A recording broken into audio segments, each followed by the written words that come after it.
حضرت عائشہ نے جو ہی یہ سنا تو انہیں بہت برا لگا، بلکہ انہیں غصہ آ گیا، اور انہوں نے حضرت ابو ہریرہ کو بلوا کر کہا کہ آپ نے ہمیں عورتوں کی کیا عزت کی، آپ نے ہمیں گدھے اور کتے کے برابر کر دیا۔ خدا کی قسم، رسول اکرم صلی اللہ علیہ وآلہ وسلم نماز پڑھ رہے ہوتے تھے اور میں ان کے سامنے لیٹی ہوتی تھی، اور جب وہ سجدہ کرنے جاتے تھے تو مجھے ہٹا کے دونوں ہاتھوں سے میری ٹانگ کو ہٹا کے سائڈ پہ کر دیتے اور سجدہ فرماتے، اور پھر جب سر اٹھاتے تو واپس اپنے ہاتھ سے اٹھا کے میری ٹانگ کو رکھ دیتے تھے۔ تم نے ہمیں کہاں پہنچا دیا؟ تو اس طرح سے تمام صحابہ کو جو کانسیپٹس تھے وہ حضرت عائشہ ان کے کلیئر کرتی تھیں۔ لوگوں نے جا کر حضرت ابو ہریرہ کو ٹوکا اور فرمایا کہ سیدہ غصے میں ہیں، آپ نے اتنی بڑی بات کیسے کر دی؟ پھر حضرت ابو ہریرہ کو بلا کر بھی جب کہہ دیا تو انہوں نے اپنے اس فتوے سے رجوع کیا۔ حضرت عائشہ سے ایک بار کسی نے کہا کہ ابو ہریرہ کہتے ہیں کہ حج میں، دوران حج، کنکریاں مارنے اور بال منڈانے کے بعد عورت اور خوشبو کے علاوہ سب جائز ہے، یعنی طواف زیارت سے پہلے۔ تو اس پر حضرت عائشہ کہنے لگیں کہ ابو ہریرہ کو بلاؤ اور بتاؤ، جہاں تک عورت کا تعلق ہے تو ٹھیک ہے، لیکن خوشبو ملنے میں کوئی حرج نہیں۔ طواف زیارت سے پہلے، بال منڈانے کے بعد، رسول اکرم صلی اللہ علیہ وآلہ وسلم کے بدن مبارک پر اپنے ہاتھوں سے میں نے خود خوشبو ملی ہے۔ عزیزان گرامی، یہ چھوٹے واقعات ہیں، یہ وہ باتیں ہیں جو خود صحابہ کرام جو الفاظ سن کر جوں کہ توں ویسے ہی بے کم و کاست الفاظ پہنچا دیتے ہیں، مگر سیدہ کانسیپٹس کلیئر کرتی ہیں کہ نہیں، اس کے پیچھے یہ مقصد تھا، اس کے پیچھے یہ سیاق و سباق تھا، یہ ایک واقعہ تھا، یہ اس کی وجہ سے یہ بات ہوئی۔ ایسا نہیں ہے کہ تم وہی کے وہی الفاظ دہرا دو اور یا ایک فقرہ چھوٹ جائے تو باقی کی بات، اب جیسے یہود کہتے ہیں وہ لفظ حضرت ابو ہریرہ اس کے بعد تشریف لائے ہیں اور آپ نے باقی کی حدیث بیان کر دی کہ شگون ان تین چیزوں میں ہے۔ اب اگر اس کو رسول اکرم صلی اللہ علیہ وآلہ وسلم کے ساتھ منسوب کر دیا جائے تو یہ تو ایک حدیث ہو گئی، اور اگر اس فقرے کو ساتھ لگایا جائے تو وہ ایک بات ہو گئی، ایک واقعہ ہو گیا کہ یہود ایسا کیا کرتے تھے یا ایسا کہا کرتے تھے۔ اسی طرح سے آپ صلی اللہ علیہ وآلہ وسلم نے فرمایا کہ حضرت عائشہ اس دنیا کی بہترین خاتون ہے۔ ایک صحابی نے سوال کیا، یا رسول اللہ، اس دنیا میں سب سے زیادہ پیاری عورت آپ کے لیے کون ہے؟ آپ نے فرمایا عائشہ۔ انہوں نے پوچھا اور مرد؟ تو آپ نے فرمایا یقیناً اسی کا باپ۔ حضرت ابو بکر رضی اللہ تعالی عنہ کو آپ اس قدر محبت کرتے تھے کہ آپ نے ایک بار سیدہ عائشہ ہی سے فرمایا کہ عائشہ، میں نے اس دنیا کی زندگی میں سب کے احسان اتار دیے ہیں، جس نے میرے ساتھ بھلا کیا میں نے اس کو بڑھا کر اس کا احسان اتار دیا، میرے ذمے اب کسی کا کوئی احسان باقی نہیں، لیکن سیدنا ابو بکر صدیق کے احسان باقی ہے، ان کے احسان میں نہیں اتار سکا، ان کا احسان میں نے نہیں اتارا۔ عزیزان گرامی، یہ مقام حضرت عائشہ کا، یہ مقام ابو بکر صدیق رضی اللہ تعالی عنہ کی صاحبزادی کا، یہ مقام ام المومنین کا یوں ہی نہیں ہے، یہ اللہ کا خاص کرم ہے ہم عورت ذات پر کہ وہ 48 سال جو سیدہ عائشہ آپ صلی اللہ علیہ وآلہ وسلم کے بعد زندہ رہیں، تو اس کا ایک مقصد تھا۔ اس نکاح کا مقصد لوگوں کو بعد میں سمجھ آیا کہ وہ بچپن کا تازہ ذہن، وہ ایک غیر معمولی حافظہ، غیر معمولی یادداشت، وہ سوالات کرنے کی بے باکی، وہ سیدہ عائشہ ہی کر سکتی تھیں، جس کا بعد میں پوری امت مسلمہ کو فائدہ پہنچنا تھا۔ 48 سال کی وہ زندگی جس میں روزانہ درس قرآن دیتی ہیں، درس حدیث دیتی ہیں، لوگوں کے سوالات کے جواب دیتی ہیں، اور جب آپ صلی اللہ علیہ وآلہ وسلم نے فرمایا کہ تمہارا جہاد حج میں ہے، تو 48 سال تک باقاعدہ ہر سال حج کے لیے سفر کرتی ہیں۔ اس میں یہ تشریف لے کر جاتی تھی، کبھی شوال میں، کبھی ذی قعدہ میں، اور وہاں ذی قعدہ، ذی الحج اور محرم 3 مہینے سال کے 3 سے 3.5 مہینے تک سیدہ عائشہ مکہ مکرمہ میں قیام فرماتی اور حجاج کرام کی تربیت کرتی. اس زمانے میں منا میں، عرفات میں، مکہ میں روزانہ قرآن، حدیث، فقہ، سیرت پاک اور لوگوں کے سوالوں کے جواب دیا کرتی. اور باقی کے 8.5-9 مہینے ہر سال مدینہ منورہ میں حرم نبوی میں بیٹھ کر لوگوں کے سوالوں کے جواب دیا کرتی، لوگوں کے مسائل حل کیا کرتی، لوگوں کو مفید مشوروں سے نوازا کرتی. بلا کی سخی تھی، اس قدر سخاوت تھی ان کے ہاتھ میں کہ ایک مرتبہ عبداللہ بن زبیر کو کہیں سے پیسے اکٹھے ہوئے، وہ 1,00,000 درہم تھے. سیدہ نے 1,00,000 درہم شام ہونے سے پہلے سارے کے سارے خیرات کر دیے. لونڈی کہنے لگی 2 درہم ہی رکھ لیتی کہ ہم کھانا تو کھا لیتے، سالن تو پکا لیتے. تو جواب میں کہتی ہیں کہ آپ پوچھ لیتی، آپ کہہ لیتی، آپ اس وقت بتا دیتی، 2 درہم نکال کے باقی میرے ہاتھ میں دے دیتی. ایک مرتبہ حضرت عبداللہ بن زبیر سے خفا ہو گئی اور قسم اٹھا لی کہ میں ان کو دیکھوں گی نہیں، ان سے بات تک نہیں کروں گی. کس بات پر؟ کہ انہوں نے انہیں یہ کہا کہ آپ کے پاس جتنے بھی پیسے آتے ہیں آپ خیرات کر دیتی ہیں، جب اپنے پاس ہوا کرے تب خیرات کیا کریں، جب نہ ہوا کرے کہیں سے آ جائے تو قرض اتارنے کے لیے یا قرض نہ چڑھے اس کے لیے تھوڑا سا رکھ لیا کریں، جو بھی آتا ہے جتنا بھی آتا ہے آپ دے دیا کرتی ہیں. تو سیدہ عائشہ کو بہت برا لگا، کہنے لگیں کہ تم مجھے سخاوت سے روکتے ہو. سخاوت، دریا دلی، فیاضی تو میرے محبوب سے میں نے سیکھی ہے. رسول اکرم صلی اللہ علیہ وآلہ وسلم کی تربیت نے انہیں اس قدر فیاض بنا دیا تھا. ایک مرتبہ آپ صلی اللہ علیہ وسلم نے کسی کو بھیجا، انہوں نے ولیمہ کرنا تھا اور ان کے پاس کچھ بھی نہیں تھا. تو فرماتے ہیں میں عائشہ کے گھر سے آیا ہوں تو ایک ٹوکری غلے کی بھری ان کے گھر میں رکھی ہے، انہیں جا کے کہو کہ انہوں نے ولیمہ کرنا ہے، کچھ دے دیں. تو سائل نے جا کر جب پیغام دیا تو سیدہ نے پوری ٹوکری اٹھا کر بھیج دی. بعد میں لونڈی نے شکایتاً کہا کہ کچھ تو اس میں سے بچا لیتی، کچھ تو رکھ لیتی کہ ہم بھی ایک وقت کھا لیتے. تو فرماتی ہے کہ اس وقت یاد کرا دیتی جب میں دے رہی تھی. اسی طرح ایک مرتبہ کسی نے سوال کیا تو دیکھ کر نکال کر دینے لگی. تو آپ صلی اللہ علیہ وآلہ وسلم نے فرمایا، آپ نے ان کی تربیت دیکھی کیسے فرمائی.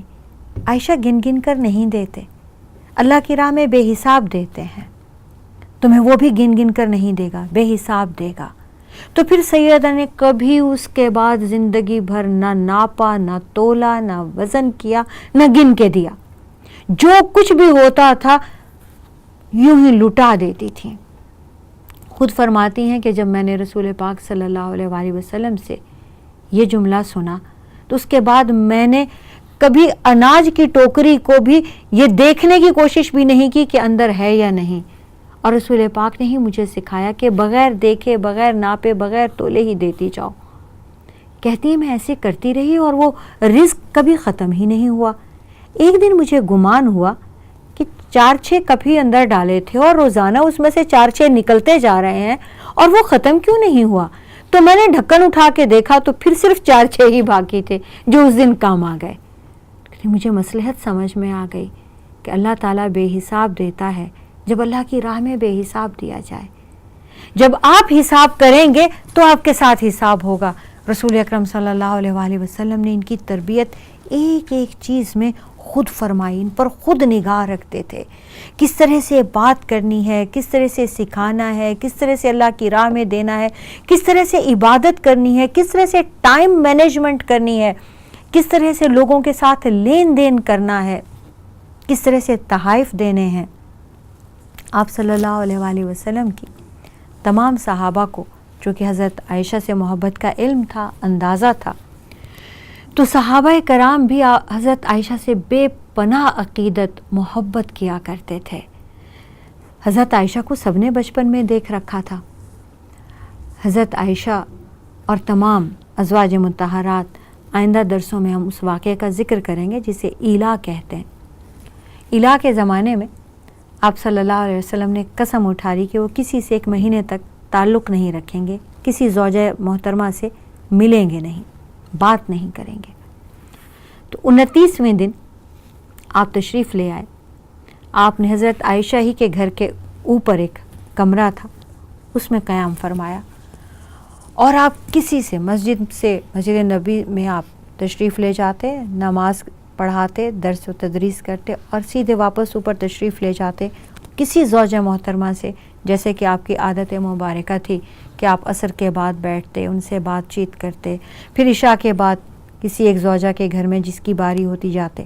آپ نے یہ تمام معمول اپنا ختم کر دیا اور کسی سے بھی بات چیت بند کر دی، اور یہ قسم کھا لی کہ کسی سے 1 مہینے تک کوئی تعلق نہیں رکھیں گے۔ یہ واقعہ ازواج مطہرات کے لیے تو قیامت صغریٰ تھا ہی، پورے مدینہ کے لیے یہ واقعہ بڑا تکلیف دہ تھا۔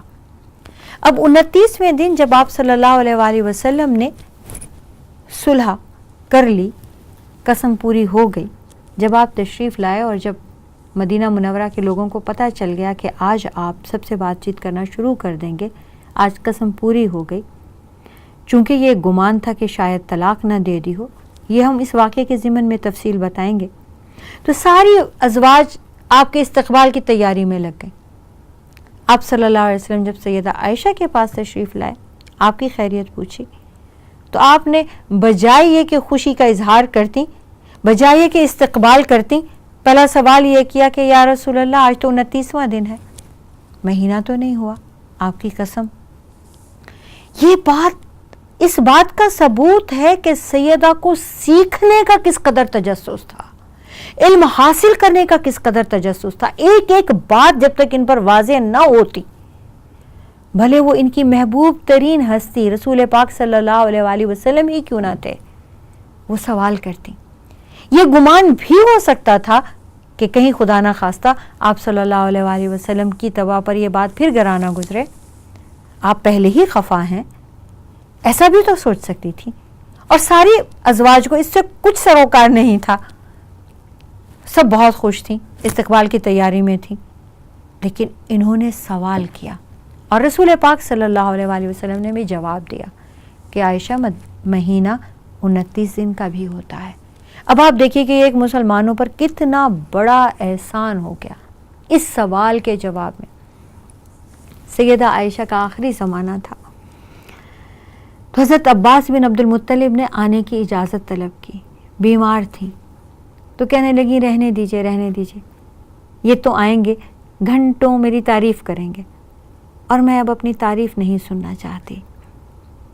حضرت عباس بن عبد المطلب تشریف لے آئے، آ کر بیٹھ گئے اور بات ہی یہیں سے شروع کی کہ آپ مسلمانوں پر رحمت ہیں، آپ کی ایک ایک ادا مسلمانوں کے لیے رحمت، برکت، نعمت بنی۔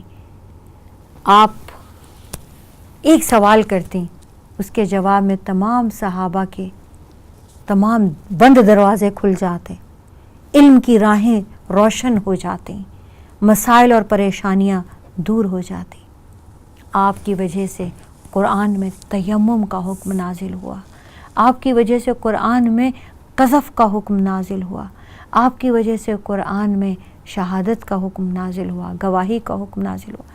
یعنی کہ حضرت عباس بن عبد المطلب ہی نہیں، تمام صحابہ حضرت عائشہ کا یہ مقام، یہ علمی رتبہ مانا کرتے تھے۔ ایک مرتبہ ان کی کسی چیز کو کسی نے چوری کر لیا، تو جیسے کہ زنانہ رسم ہوتی ہے، سیدہ عائشہ نے بد دعا کر دی۔ آپ صلی اللہ علیہ وآلہ وسلم نے فرمایا کہ عائشہ تم نے اپنا اجر کم کر دیا اور چور کا گناہ بھی کم کر دیا، تم نے اسے بد دعا کر کے اس کے گناہ میں، اس کے جزا میں کمی کر دی اور اپنے اجر میں بھی کمی کر دی۔ اسی طرح سے ایک بار سفر میں آپ صلی اللہ علیہ وآلہ وسلم کے ساتھ جا رہی تھیں، اونٹنی نے ستایا تو انہوں نے اس کو لعنتی قرار دیا، اس پر لعنت بھیج دی۔ آپ صلی اللہ علیہ وسلم نے تربیت کے لیے فرمایا کہ اب ملعون چیز ہمارے بیچ نہیں رہ سکتی عائشہ، اس اونٹنی کو آزاد کر دو۔ آپ نے اس پر لعنت بھیج دی ہے میں آپ کے ساتھ ہوں اور رحمت بھیجا کرو، کسی پر لعنت مت بھیجا کرو، اس اونٹنی کو آزاد کر دو، اب یہ لعنت زدہ چیز ہمارے بیچ نہیں رہے گی۔ عزیزان گرامی، یہ تربیت تھی جو رسول اکرم صلی اللہ علیہ وآلہ وسلم نے ان کی خود فرمائی۔ بچپن سے لے کے 18 سال کی عمر میں تو بیوہ بھی ہو گئیں، 9 سال آپ صلی اللہ علیہ وآلہ وسلم کے ساتھ رہیں، دن رات ایک ایک چیز پر غور فرماتی رہیں۔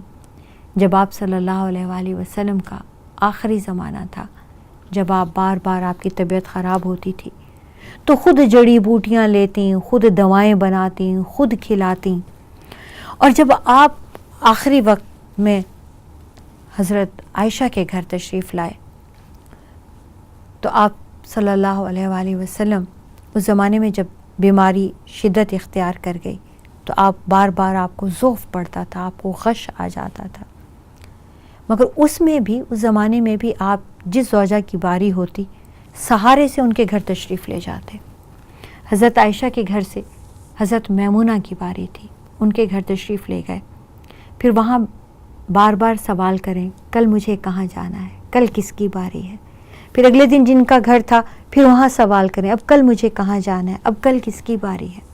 تمام امہات المومنین کو آپ صلی اللہ علیہ وآلہ وسلم کا یہ سوال کرنا سمجھ میں آ گیا کہ آپ بیماری کی شدت میں، کمزوری میں، ضعف میں اس طرح سے ایک ایک کے گھر صرف عدل کے تقاضے پورا کرنے جا رہے ہیں، آپ کو تکلیف ہو رہی ہے۔ سب آپ کی نیت بھانپ گئی اور سب نے کہا یا رسول اللہ آپ سیدہ عائشہ کے گھر تشریف لے جائیں۔ سب کے منہ سے یہ بات، آپ نے کسی سے یہ اجازت طلب نہیں فرمائی، سب کے منہ سے یہ بات نکلنا تھی کہ آپ مسکرا دیے۔ آپ کا مسکرانا تھا کہ سب کو سمجھ میں آ گیا کہ آپ صلی اللہ علیہ وآلہ وسلم کی خواہش یہ تھی۔ آپ حضرت عائشہ کے گھر رہنے لگے، آپ کے حجرے میں آپ تشریف لے آئے اور سیدہ عائشہ اپنے منہ میں مسواک کو نرم کر کے آپ کے منہ میں دیا کرتی اور آپ مسواک فرماتے۔ سیدہ بڑے فخر سے فرماتی تھی کہ مجھے یہ سعادت حاصل ہے کہ رسول اکرم صلی اللہ علیہ وآلہ وسلم کا آخری مسواک بھی میں نے اپنے منہ میں نرم کر کے ان کو دیا تھا۔ آپ دونوں ساتھ میں کھانا تناول فرماتے تھے، آپ ایک برتن میں حضرت عائشہ کے ساتھ کھاتے، بلکہ حضرت عمر فاروق کے مرتبے گزر رہے تھے تو آپ نے انہیں بھی آواز دے کر ساتھ بٹھا لیا اور تینوں نے ایک برتن میں کھانا کھایا۔ حضرت عائشہ جہاں سے پانی پیتی تھی رسول اکرم صلی اللہ علیہ وآلہ وسلم اسی جگہ پر منہ رکھ کے، اپنے ہونٹ رکھ کے، جہاں سیدہ عائشہ کا پیالے پہ ہونٹوں کا نشان ہوتا تھا، رسول اکرم صلی اللہ علیہ وسلم اسی جگہ پر اپنے ہونٹ مبارک رکھ کے پانی پیتے تھے۔ حضرت عائشہ ہڈی چوس کر جب رکھ دیتی تھیں آپ صلی اللہ علیہ وسلم وہ اٹھا کر دوبارہ چوستے تھے۔ حضرت عائشہ سے اس قدر محبت تھی کہ آپ صلی اللہ علیہ وآلہ وسلم جب تک سیدہ کو پوچھ نہ لیتے کہ انہوں نے کھا لیا ہے اس وقت تک خود تناول نہیں فرماتے تھے۔ حضرت محمد صلی اللہ علیہ وآلہ وسلم کا جب آخری وقت تھا تو حضرت عائشہ سے ٹیک لگایا ہوا تھا، حضرت عائشہ کی چھاتی پر آپ کا سر مبارک تھا اور آپ صلی اللہ علیہ وآلہ وسلم سے سیدہ عائشہ بات چیت کر رہی تھیں اور آپ کے اوپر دم کر رہی تھیں۔ رسول پاک صلی اللہ علیہ وسلم جو آیات پڑھتے تھے، جو دوسروں پر دم کرتے، سیدہ عائشہ نے انہیں سنا تھا، وہ آپ حضرت محمد صلی اللہ علیہ وسلم پر پڑھ پڑھ کر پھونک رہی تھیں، دم کر رہی تھیں۔ وآخر دعوانا الحمد للہ رب العالمین۔ السلام علیکم ورحمۃ اللہ وبرکاتہ۔